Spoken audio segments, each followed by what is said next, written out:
high. The owls and stars begin to cry.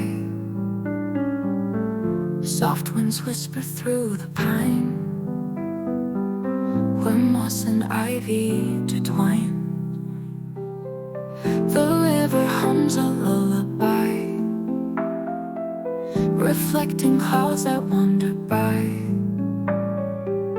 A fox with fur like autumn flame darts silent through the meadow's frames.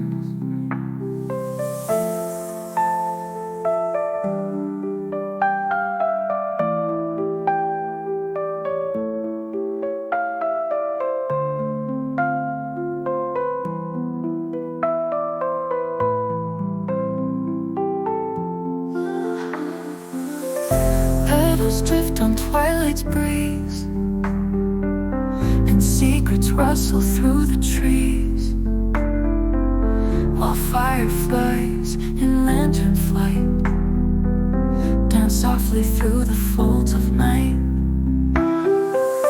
The earth, the cradle dark and deep, sings all the wild things into sleep. And in this hush the heart can hear the soul of nature drawing near.